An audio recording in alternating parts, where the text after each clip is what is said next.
हम यहाँ पे आज ऐसे बैठे हुए हैं, हम कैसे देंगे एग्ज़ाम? एक माइंड सेट होता है एग्ज़ाम देने के लिए, कैसे देंगे हम वो एग्ज़ाम? हमारे पास कोई ऑप्शन नहीं है। हम अपने मरते दम तक सरकार से गुहार करेंगे, जो हम प्रोटेस्ट कर सकते हैं वो करेंगे, क्योंकि हम कोई भी इलीगल कदम तो ले नहीं सकते सर। दूसरा मेरा एक सवाल है सरकार से कि गवर्नमेंट जब अपॉइंट होती है तो जब वो शपथ लेती है तो क्या वो जितनी कस्में खाती है क्या वो भूल जाती है? अगर वो नहीं भूलती तो क्या उसका ईमान इतना सच्चा है? अगर ईमान इतना झूठा है तो फिर उसको बाकी स्टेट नज़र नहीं आते।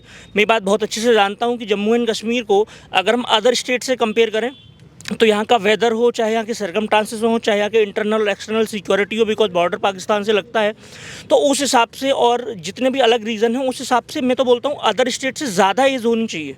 आप ये देखिए कि आपके पास यूथ, आप सबसे बड़ा सवाल ये है कि 80 पोस्टें हैं इस बारी, और उन 80 पोस्टों में 80 ही लोग जाना चाहते हैं, लेकिन उनमें जितने लोग डिज़र्व हैं आप उनको क्यों नहीं आना देना चाहते हैं? आप लॉजिस्टिक सवाल की बात करते हैं, मैंने पिछले वीडियो में बोला था, मैं बोलता हूँ मैं अकेला वियर करने के लिए तैयार हूँ, गवर्नमेंट मुझे फंड बना के दे दे कि कितना लॉजिस्टिक खर्चा आना है।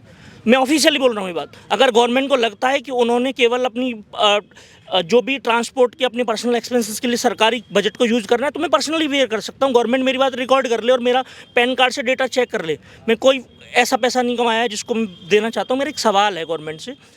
Jammu Kashmir public service commission कल कंबाइंड कॉम्पिटिटिव एग्जामिनेशन का इम्तिहान कराने जा रहा है, और आज के दिन मुख्यमंत्री उमर अब्दुल्ला ने ट्वीट करा है थोड़ी देर पहले और कहा है कि इंडिगो की फ़्लाइट्स की डिस्टर्बेंस की वजह से बहुत बड़ी तादाद में बच्चे इम्तिहान के लिए पहुंच नहीं पाएंगे, तो Jammu Kashmir public service commission को सोचना चाहिए कि वो कल इम्तिहान कराएं या न कराएं।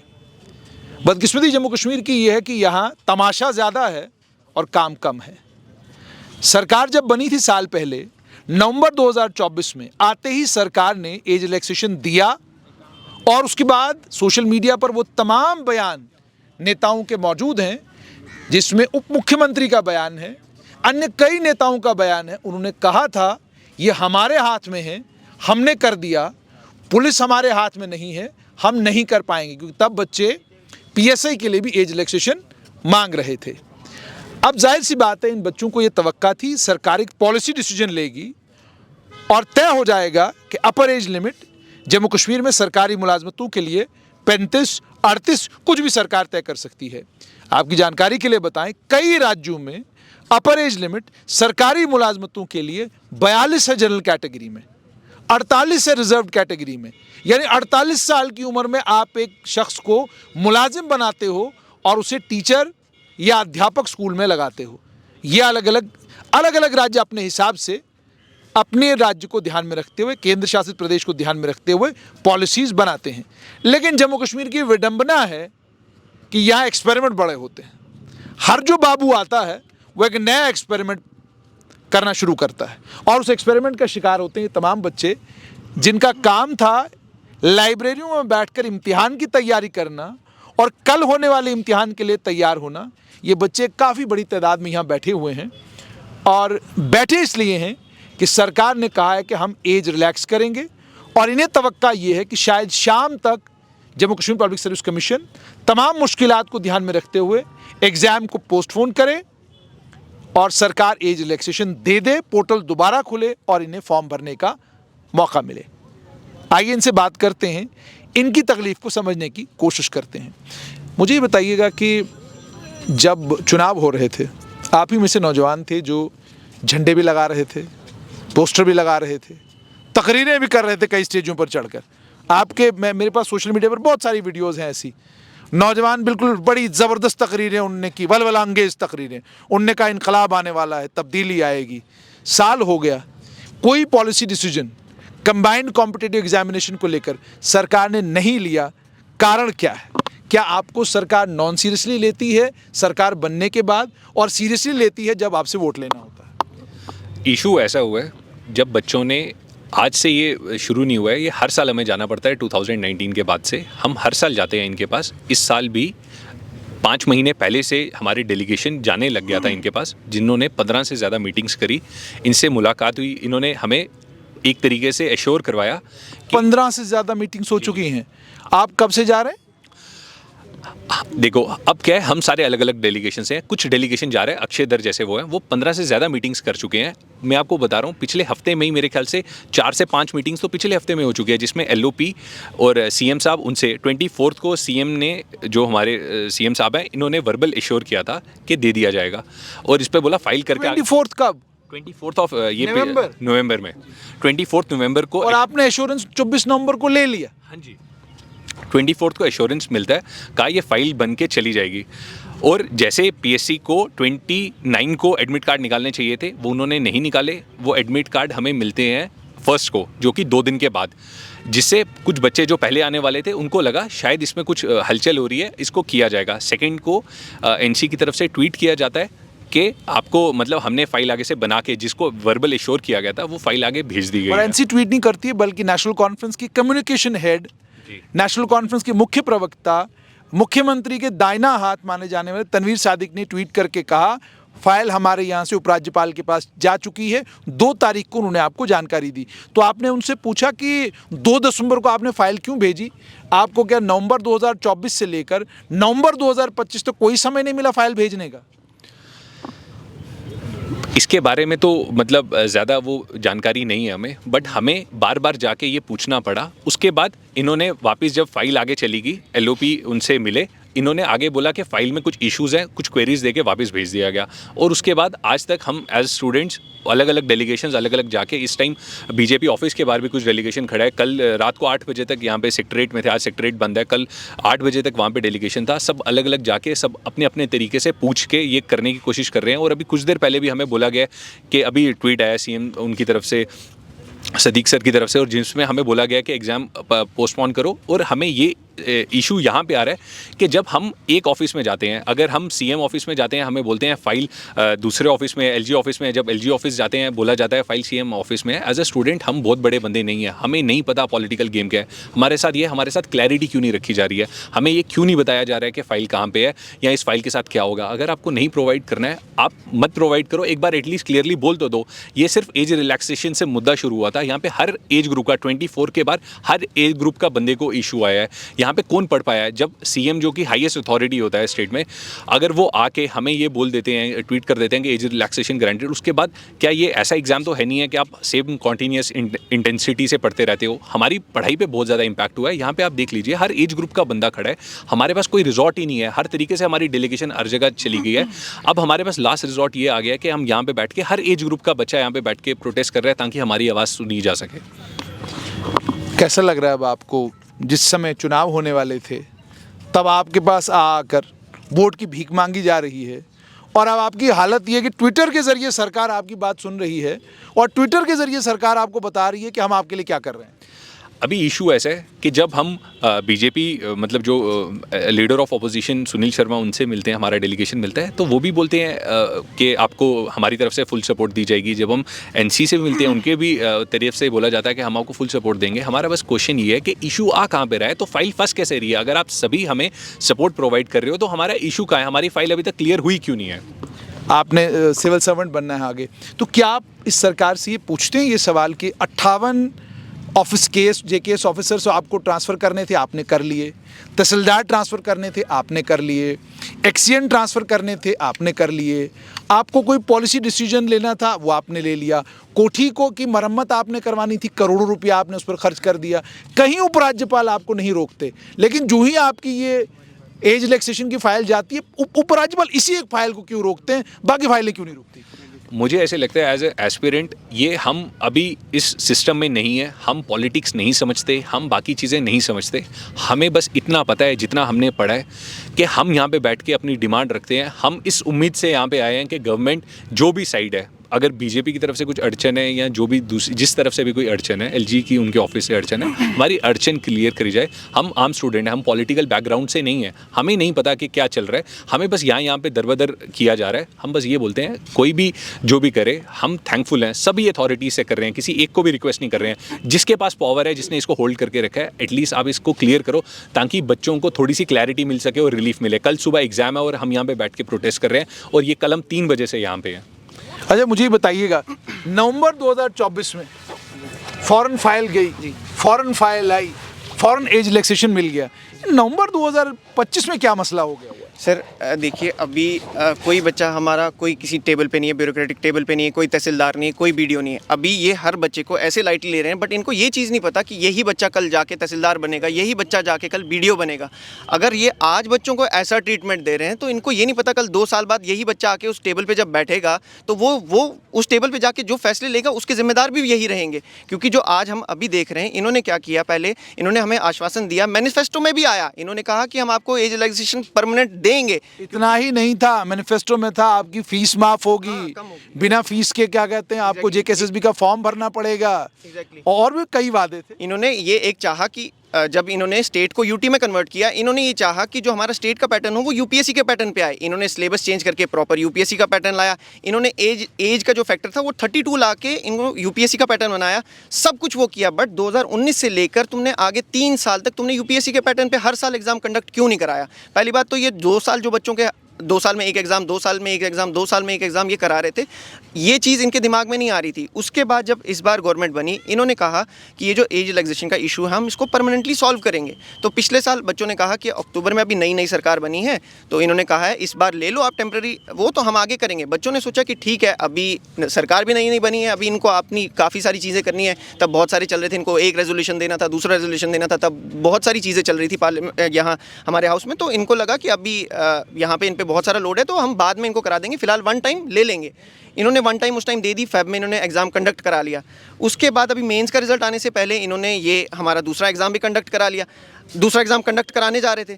अब जब इसमें बच्चे कहने लगे जब आपने उसमें दे दिया तो इसमें देने में क्या दिक्कत आ रही है? जब इन्होंने हमें तनवीर सर जैदबल के जो ये हैं एमएलए और एनसी के स्पोक्स पर्सन भी हैं, उन्होंने जब एश्योरेंस दी कि ट्वीट करा उन्होंने कि ठीक है आपका काम हो जाएगा, सब कुछ हो जाएगा। उन्होंने प्रॉपर लिखा था कि मैंने सीएम ऑफिस में बात की है, उन्होंने मुझे एश्योरेंस दिया कि फ़ाइल यहाँ से आगे चली गई है फर्दर कंसेंट के लिए। तो उसके बाद हमें ये सुनने को मिलता है कि फ़ाइल एलजी ऑफिस चली गई है। एलजी ऑफिस जाके हमें ये पता चल रहा है कि नहीं, एलजी ऑफिसर ने, अच्छा इससे पहले जब फाइल जाती थी एलजी ऑफिस से कोई ऐसा नहीं आता था कि इसमें ये बात है, अच्छा ये फाइल टेढ़ी थी, ये फाइल सीधी थी, ये फाइल ऐसी थी, वैसा कुछ नहीं आता है। इस बार क्या आता है कि फाइल रिकंसिडरेशन के लिए गई है। ये जितने भी एस्पिरेंट हमने पहली बार सुना फाइल क्यों रिकंसिडरेशन के लिए गई है, कि उनको पता नहीं चल रहा है 35 रखना है एज या 37 रखना है। ये एक मेरे तरफ से ये मेरे को ऐसा लगा कि एक लेम। इस इम्तिहान को लेने के लिए जिन ऑफिसर्स की ड्यूटियां लगाई गई हैं उनमें आईएएस अफसर हैं या जेकेएस अफसर हैं? सर मैंने उस लिस्ट को प्रॉपर्ली देखा नहीं है, वो प्रोमोटीज हैं या केएस जाके जेकेएस, हाँ मोस्टली मैंने प्रॉपर ये नहीं देखा कि डायरेक्ट। मोस्टली अगर जेकेएस ऑफिसर्स हैं तो जेकेएस ऑफिसर्स की शायद जो थोड़ी बहुत जानकारी मुझे है, ट्रांसफर तो यही सरकार करती है। ऑर्डर निकाला है, ऑर्डर के नीचे लिखा हुआ है by order of Jammu and Kashmir sir. तो मतलब ये हो गया कि ये फाइल भी जीएडी की है, ये फाइल भी मुख्यमंत्री के पास गई होगी, इस फाइल को भी अप्रूवल मुख्यमंत्री ने दिया होगा। एक तरफ से आपको एज रिलैक्सेशन देनी है, एक तरफ से अफसरों की ड्यूटी लगानी है।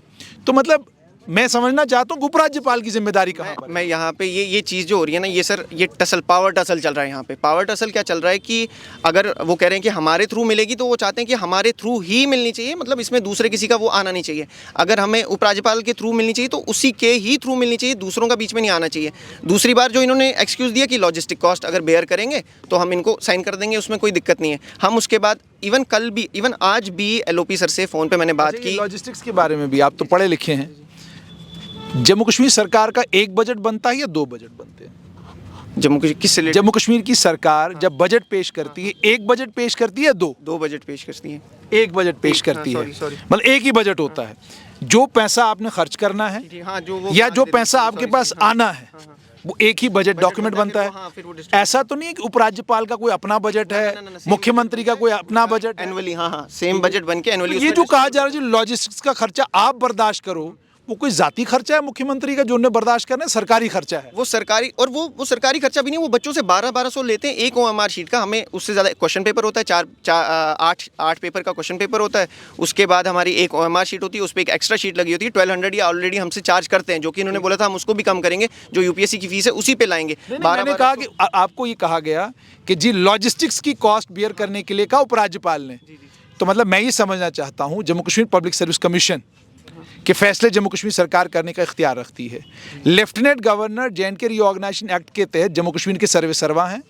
काउंसिल ऑफ मिनिस्टर्स जो है उनकी मदद के लिए है ताकि वो अपना कामकाज ठीक तरीके से करें। तो कौन किससे पैसे मांग रहा है, मैं ये समझना चाहता हूँ। हमारा बजट आया है उसमें से पैसा निकलेगा ना, उसमें ऊपर राज्यपाल, उसमें हमारे एलजी गवर्नमेंट का इसका कोई रोल ही नहीं है। उसमें जो इनका बजट बना है इनको उसी में से देने हैं। हम तो ये कह रहे थे अगर आप उसमें से नहीं दे रहे, जो बच्चों की आपने फीस ली ऑलरेडी, इन्होंने नायब तहसीलदार के साथ भी यही किया, जेकेपीएसआई के एग्जाम के साथ भी यही किया, उससे पहले जो फॉरेस्ट के एग्जाम, उसमें इन्होंने फीस लेके बस बात खत्म। जो बच्चा 800 रुपये फीस दे रहा है, जो मतलब बहुत सारे बच्चों के लिए ये फीस भी बहुत ज़्यादा है। इसको इस तरीके से आपसे समझने की कोशिश करते हैं।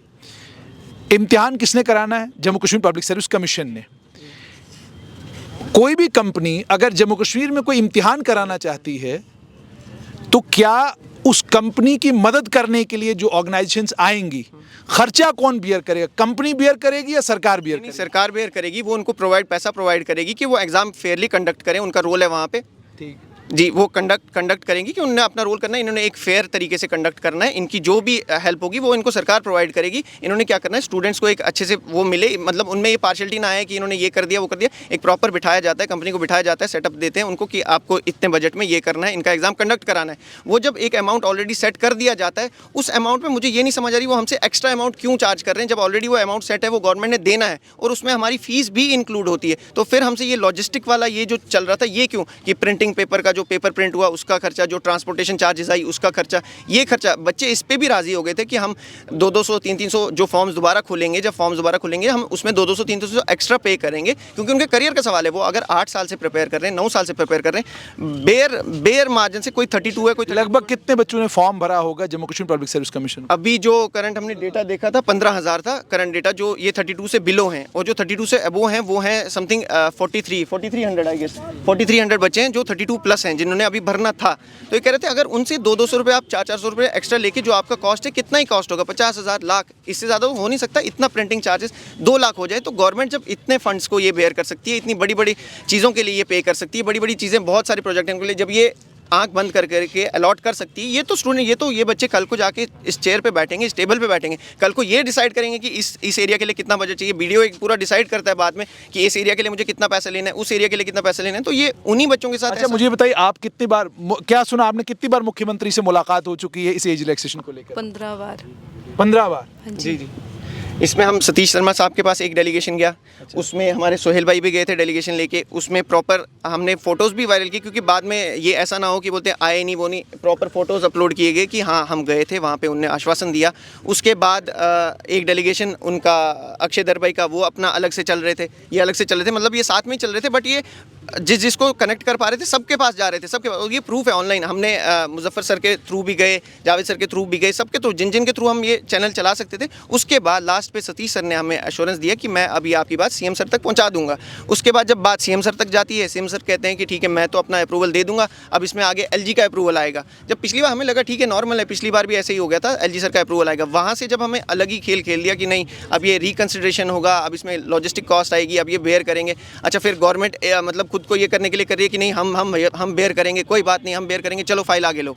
आज ही हो रहा है कि वो बोल रहे हैं फाइल कहाँ है, देखो जरा उस टेबल के नीचे, नहीं दूसरे वाले कमरे में देखो, नहीं वो तीसरे वाले कमरे में देखो, वो कमरे में छान रहे हैं। वो कह रहे हैं जीएडी कह रहा है, ये एलजी कह रहा है फाइल जीएडी के पास है, जीएडी कह रहा है सीएम के पास है। ये ऐसा ही विशेष साइकिल में इसको फंसा दिया। वो कह रहे हैं बस वो उधर ढूंढ रहे हैं, वो उधर ढूंढ रहे हैं, ये बस इसी में घुमाते रह गए हमें, और बच्चे बीच में हम पिसते रह गए। अभी सुबह से रात से, कल शाम से हम हंगर स्ट्राइक पे, हमने रात से पानी पिया है, सुबह चाय पी है, बस खाने का अनाज हमने कोई नहीं लिया मुँह में, बस चाय पी हमने। आप देखो हालत जो बच्चों की, हमारे साथ 5-7 बच्चे जो प्रॉपर बैठे, जो जिनकी तबीयत खराब थी, हमने उनको फोर्स नहीं किया। मैंने कहा जो रह पाएंगे वो रहेंगे। अभी थोड़ी देर पहले हम स्ट्राइक को हमने डिसाइड किया, हम कॉल ऑफ करेंगे स्ट्राइक, क्योंकि जब हमें ये वहाँ से नेगेटिव वो मिला तो हमने सोचा कॉल ऑफ करेंगे। बट वहीं 5 मिनट के अंदर सीएम सर का ट्वीट आता है, एक उम्मीद की किरण फिर जाग जाती है कि शायद से अब कुछ हो जाएगा। बट हमने जब उनका नीचे ट्वीट पढ़ा, उन्होंने फिर वहाँ वही गेम कर दी कि उन्होंने लिख दिया अर्ज, जो अर्ज का वर्ड बीच में यूज़ कर दिया ना, तो वहाँ से फिर उसके बाद तनवीर सर का फिर ट्वीट आ गया। तो अब ये ट्वीट से भरोसा उड़ गया है कि ट्वीट से कुछ होगा। जब तक ये ऑफिशियल चैनल से कुछ नहीं होगा तब तक हमें कैसा लग रहा है ये लोकतंत्र का एक मतलब एक नई परिभाषा आपको समझ आ रही होगी कि जब वोट मांगना है तब हमारे दरवाजे पर भिखारी बन के आना है, तब न जाने क्या क्या चीज़ लोगों के सामने रख के वोट मांगना है, और जब आपके मुद्दों की बारी आती है तो फिर हर साल कहना अगले साल फिर आना एज रिलैक्सेशन मांगने के लिए। अब हम इस चीज़ पे क्या ही कह सकते हैं, हम तो सरकार की सुनते हैं, हमारी मतलब जो भी हम चाहते हैं वो हमारा सब कुछ सुनेंगे, पर लास्ट में आके यही हो रहा है हमारे साथ। इस पे हम क्या ही कह सकते हैं। एज रिलैक्सेशन अगर हमें मिल जाएगी तो बहुत सारे लोग जो पेपर देने नहीं आ पा रहे हैं कल सुबह, फिर उनको भी चांस मिल जाएगा। इस वजह से तो आप चाहते हैं कि एग्जाम पोस्टपोन होना चाहिए? बिल्कुल हम चाहते हैं थोड़ा सा टाइम तो मिले। अगर कल हमें एग्ज़ाम देना पड़ेगा, हम यहाँ पे आज ऐसे बैठे हुए हैं, हम कैसे देंगे एग्ज़ाम? एक माइंड सेट होता है एग्ज़ाम देने के लिए, कैसे देंगे हम वो एग्ज़ाम? उत्तराखंड में अभी ये जो इंडिगो का इशू चल रहा है, फ्लाइट्स का इशू, वहाँ पे उन्होंने उनको एग्जाम कैंसिल कर दिया, उनको डेफर कर दिया। अगर ये उसी को मिसाल लेके यहाँ पे भी ये पोस्ट करते, यहाँ कोई इतना बड़ा इशू नहीं था इसको करना। अगर करने वाले कर देते, कोई चीज़ कोई अकाउंटेबिलिटी लेता ना कि हाँ मैं कर दूंगा, वो चाह रहे नहीं उसके थ्रू हो जाए, वो चाह रहे अगर सरकार नहीं करती है तो क्या करेंगे? सर मेरा एक मानना है कि सरकार अगर सारे काम कर सकती तो उसको क्यों नहीं करना चाहेगी? मान लो नहीं करती सरकार, नहीं है मूड सर सरकार, हमारे पास कोई ऑप्शन नहीं है। हम अपने मरते दम तक सरकार से गुहार करेंगे, जो हम प्रोटेस्ट कर सकते हैं वो करेंगे, क्योंकि हम कोई भी इनलीगल कदम तो ले नहीं सकते सर। दूसरा मेरा एक सवाल है सरकार से कि गवर्नमेंट जब अपॉइंट होती है तो जब वो शपथ लेती है तो क्या वो जितनी कस्में खाती है क्या वो भूल जाती है? अगर वो नहीं भूलती तो क्या उसका ईमान इतना सच्चा है? अगर ईमान इतना झूठा है तो फिर उसको बाकी स्टेट नज़र नहीं आते। मैं बात बहुत अच्छे से जानता हूँ कि जम्मू एंड कश्मीर को अगर हम अदर स्टेट से कंपेयर करें तो यहाँ का वेदर हो, चाहे यहाँ के सरकमस्टांसेस हो, चाहे यहाँ के इंटरनल और एक्सटर्नल सिक्योरिटी हो, बिकॉज बॉर्डर पाकिस्तान से लगता है, तो उस हिसाब से और जितने भी अलग रीज़न हैं उस हिसाब से मैं तो बोलता हूँ अदर स्टेट से ज़्यादा एज होनी चाहिए। आप ये देखिए कि आपके पास यूथ, आप सबसे बड़ा सवाल ये है कि 80 पोस्टें हैं इस बारी, और उन 80 पोस्टों में 80 ही लोग जाना चाहते हैं, लेकिन उनमें जितने लोग डिज़र्व हैं आप उनको क्यों नहीं आना देना चाहते हैं? आप लॉजिस्टिक सवाल की बात करते हैं, मैंने पिछले वीडियो में बोला था, मैं बोलता हूँ मैं अकेला वियर करने के लिए तैयार हूँ, गवर्नमेंट मुझे फंड बना के दे दे कि कितना लॉजिस्टिक खर्चा आना है।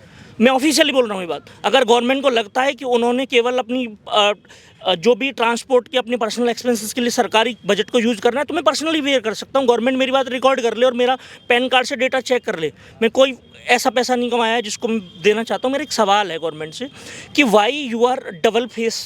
बिकॉज आप एक बात समझो कि जब आप हमारे पास आते हो, जैसा आपने भी सवाल करा कि जब आप हमारे पास आते हो तो ऐसा लगता है कि बस हम आपके भगवान हैं।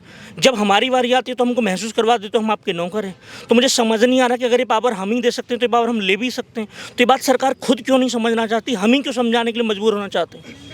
अभी तो दूसरा सवाल मेरा ये भी है कि अभी तक हमारा मेंस का रिजल्ट आया नहीं है, तो जो बच्चे रिजल्ट में फेल होंगे वो चाहते हैं कि प्रीलिम्स में एग्जाम, है ना, राइट? सर मैं खुद अभी मेंस के रिजल्ट का वेट कर रहा हूँ। लास्ट ईयर मैंने, और एक और इशू है, अगर इनको यूपीएससी की तरह पैटर्न करना है ना तो पिछले साल भी इन्होंने फरवरी में एग्जाम कंडक्ट करवाते हैं ना, तो उसके बाद अगर इसका क्लियर हो गया मार्च में, वो मेंस की प्रिपरेशन करेगा या यूपीएससी के प्रीलिम्स की प्रिपरेशन करेगा? क्योंकि इनका तो साइकिल है नहीं एग्जैक्ट यूपीएससी की तरह, वो तो एक साल पहले निकालते हैं कैलेंडर, इनका तो साइकिल है नहीं वैसा। तो वैसा साइकिल बनाओ, वैसी क्रेडिबिलिटी लाओ इंस्टीट्यूशन में, फिर जाके आप यूपीएससी के पैटर्न कराओ तो बच्चा पूरा कोर तरीके से जेकेपीएससी की तैयारी करे। हम सिर्फ जेकेपीएससी की तैयारी तो करते भी नहीं है सर, हम यूपीएससी के एक्सपीरियंस होते हैं, तो हमें आती है तो देना पड़ता है कि यूपीएससी में तो 0.001% चांस है सक्सेस का। अब कम से कम अपनी स्टेट है तो आपने जी आप कुछ कह रहे हैं? जी देखिए जुनेद भाई, एक जो सबसे बड़ी बात यहाँ पे मेंशन करनी है कि not only CM sir is not only involve. हम ये नहीं कह सकते अभी कि सीएम, देखिए जब सीएम सर ने प्रपोजल बना के एलजी गवर्नर सर को भेजा तो गवर्नर सर ने वहाँ से ये कहा कि लॉजिस्टिक का इशू है तो वो हम सीएम सर को एड्रेस करेंगे, तो आप उसको रीसेंड कर दीजिए। अब सीएम सर कह रहे कि हाँ जी हमने वापस कर दिया।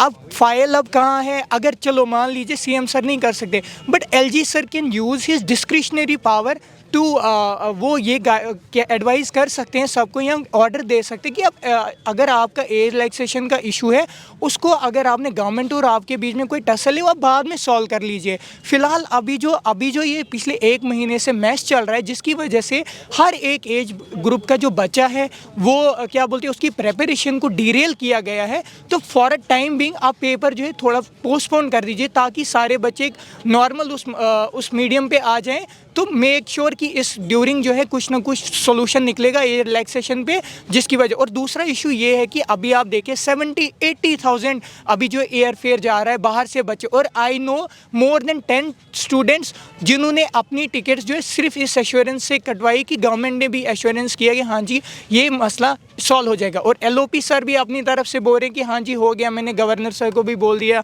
हो जाएगा। तो it is the collective responsibility of both government as well as the opposition to address we students grievances. उनको एज सुन एज पॉसिबल करना चाहिए, क्योंकि ये कोई क्लास 5th का एग्ज़ाम तो नहीं है कि जो 2 का टेबल पढ़ के जाएं और आप बोलेंगे कि चलो हाँ जी हमने बोला था हुआ नहीं, अब दे दो एग्ज़ाम। एक प्रोसेस सिस्टमेटिक वे से हम 5, 7, 8 मंथ से जो है एग्ज़ाम प्रिपेयर कर रहे होते हैं। और दूसरी बात ये है कि सारे एज ग्रुप के बच्चे, this is not the matter of only age relaxation, because your वो assurances everyone is suffering here right now, fine. And इसके अलावा एक और चीज़ है कि देखिए कल एग्ज़ाम है, आज यहाँ पे बच्चे, और हम में से बहुत सारे ऐसे बच्चे जिनने मेंस लिखा है, तो ऐसा नहीं कि ऐरे गहरे बच्चे उठ के आएंगे जो पढ़ाई नहीं करते, कुछ इंटरव्यू दे के बच्चे हैं यहाँ पे। और दूसरी चीज़ ये है कि इनका साइकिल देखिए आप कैसा है, कि पॉलिसी कैसे बना रहे हैं कि आप एक साल में 2 प्रीलिम्स ले रहे हैं। और दूसरी बात JKPSC के अभी 10+2 लेक्चरर के लिए बच्चे पढ़ के उन्होंने एग्ज़ाम दिए हैं, अब वो मसा यहाँ शिफ्ट हुए थे। अब इतना हमारे ऊपर इतना बर्डन है कि हमको एक साल में इतने बड़े बड़े एग्ज़ाम्स का हमें ये भी नहीं पता है। UPSC आप देखिए उनका एक कैलेंडर होता है, उनका एक शेड्यूल होता है, बच्चे को पता होता है हाँ जी मैंने एक साल में एक प्रीलिम्स देना है, मेंस देना है। सर आपको ये चीज़ भी मालूम होनी चाहिए कि अभी मेंस का रिजल्ट इन्होंने नहीं निकाला है, यानी 1-1.5 साल में JKAS का इनका रिक्रूटमेंट पूरा हो रहा है। तो हम ये नहीं कह सकते, चलो CM सर को भी ये चीज़ देखनी चाहिए, बट LG सर आप इस चीज़ को एड्रेस करें, क्योंकि मोर देन 1200-1500 ट्वीट्स आपको हमने किए हैं, आपको मेंशन किए, आप इस चीज़ को एड्रेस कर दीजिए। आप ही बीच में आके मतलब चाहे आप जो भी इंसान क्रेडिट ले ले, we don't care about the credit, but the thing is that issue जो है इसको as soon as possible resolve कर दीजिए। हमें नहीं चाहे गलती किसकी है किसकी नहीं, बट वी नीड कि पेपर जो है पोस्टपोन हो जाए, बाद में आप एज रिलैक्सेशन का जो है वो आप कर दीजिए। और जो लास्ट पे एक बात बोलूँगा, आपने कहा कि अगर इस बार ये नहीं करेंगे, पोस्टपोन नहीं करेंगे, तो पहली बात तो उन्होंने कहा था कि अगले साल कर देंगे। अगर बाई चांस इन्होंने इस साल नहीं किया तो अगली बार हम अवेयर रहेंगे कि किसने हमारे साथ कितना साथ दिया, किसने हमारे साथ कितना साथ दिया है, तो हम अगली बार कदम फूंक के रखेंगे। किसी ने बड़ा खूबसूरत शेर कहा है कि मैं यकीन तो करना चाहता हूँ मगर मैं जानता हूँ तो झूठ बोल रहा है। मामला है Jammu Kashmir public service commission का। जो इतलात मेरे पास है उसके मुताबिक जो फ़ीस ये बच्चे भरते हैं उसी फ़ीस का इस्तेमाल किया जाता है इम्तिहान लेने के लिए। तो कहानी जो की है सरकार ने कि लॉजिस्टिक्स पर ख़र्चा जम्मू कश्मीर की सरकार करेगी। Jammu Kashmir public service commission एक इंडिपेंडेंट इंस्टीट्यूशन है, जिस इंस्टीट्यूशन की जिम्मेदारी है इम्तिहान कराना खुश असलूबी के साथ। अभी लॉजिस्टिक्स कहाँ से आई ये तो जम्मू कश्मीर की सरकार बताएगी। लेकिन अफसोस इस बात पर है कि जिन नौजवानों को लोकतांत्रिक ढंग से बनी हुई सरकार के आने के बाद सड़कों पर उतरने की ज़रूरत नहीं पड़नी चाहिए थी, क्योंकि सरकार ने बनते ही कहा था कि एज रिलैक्सेशन हम हल करेंगे। पॉलिसी डिसीजन आपने नहीं लिया, आपने भी वन टाइम एज रिलैक्सेशन देकर इनको फिर सड़कों पर आप ले आए। आपने कहा था JKCSRB की फ़ीस माफ़ की जाएगी, आप अभी वो फैसला भी नहीं ले पाए। आप नौजवानों से जुड़ा हुआ अभी तक कोई फैसला नहीं ले पाए, या आप शायद लेना ही नहीं चाहते। वरना सोचिए नवंबर 2024 और नवंबर 2025 एक साल में एज रिलैक्सेशन की फाइल नवंबर के महीने में घूमना शुरू हुई। भाई जब इनकी एडवर्टीजमेंट निकली तब घुमाते, क्योंकि ये तो पॉलिसी डिसीजन है, SRO लाना है, आपने रूल्स में तब्दीली करनी है। तो रूल्स में तब्दीली करने के लिए फ़ाइल आप जून में मूव कर सकते थे, जुलाई में कर सकते थे, अप्रैल में कर सकते थे, मई में कर सकते थे। आपने नहीं किया, मतलब आपकी नीयत नहीं थी। और अब जब बिल्कुल आखिरी मोड़ है, कल सुबह इम्तिहान है, अब ये कहानी शुरू हो गई है कि जनाब वो देखिए LG साहब कर नहीं रहे, हमने तो कर दी, फाइल पहुँच गई। फिर कहानी आ गई कि जनाब लॉजिस्टिक्स मांग रहे हैं, यानी हुकूमत से पैसे मांग रही है। ये पहली बार सुनने को मिल रहा है, हुकूमत से पैसे मांग रही है। क्या ये मुमकिन है? और आखिरी बात ये, ट्विटर से सरकार चलाना बंद कीजिए।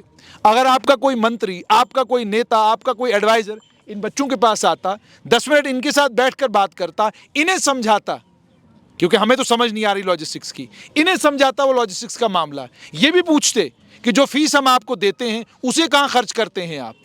इम्तिहान अगर PSC ने लेना है तो सरकार पैसा क्यों देगी, सरकार पैसा इस इम्तिहान पे क्यों खर्च करेगी, फिर PSC क्या करती है, सारे सवाल ही पूछेंगे ना। तो इधर आते, इनसे बात करते, न इधर आए न इनसे बात की, ट्विटर के ज़रिए कह दिया फाइल उधर गई, फाइल इधर गई, फाइल आई, फाइल गई, फाइल जा रही है, और अब आखिर में कहानी आ गई कि जनाब जहाज़ नहीं चल रहे। इससे भद्दा मजाक जम्मू कश्मीर के नौजवानों के साथ और कुछ नहीं हो सकता। 90 के 90 एमएलए इन नौजवानों की वजह से आज असेंबली में हैं। 90 के 90 एमएलए इन नौजवानों की वजह से आज लेजिस्लेटर हैं, आज मंत्री हैं, आज संत, जो कुछ है इनकी वजह से हैं। और जो एमपी भी बने हैं वो भी इनकी बदौलत हैं। ज़रा सोचिए, अगर इनका रुख और इनका मिजाज भी आपके जैसा हो गया तो आपके लिए बड़ी मुश्किल हो जाएगी। सरकार को ये चाहिए इस मामले का निपटारा फॉरएवर के लिए किया जाए और एक पॉलिसी डिसीजन लिया जाए, एसआरओ में एक परमानेंट तब्दीली लाई जाए कि कम से कम अगले 5 साल के लिए जो अपर age limit Jammu Kashmir public service commission में है वो 35 साल 38 साल जो भी सरकार तय करती है वो रहेगा। लेकिन जो अपर एज लिमिट अभी है, हम इस अपर एज लिमिट से खुश नहीं, वो ये तमाम नौजवान कह रहे हैं। देखना अब ये है कि शाम तक सरकार नई क्या कहानी ट्विटर के जरिए करती है।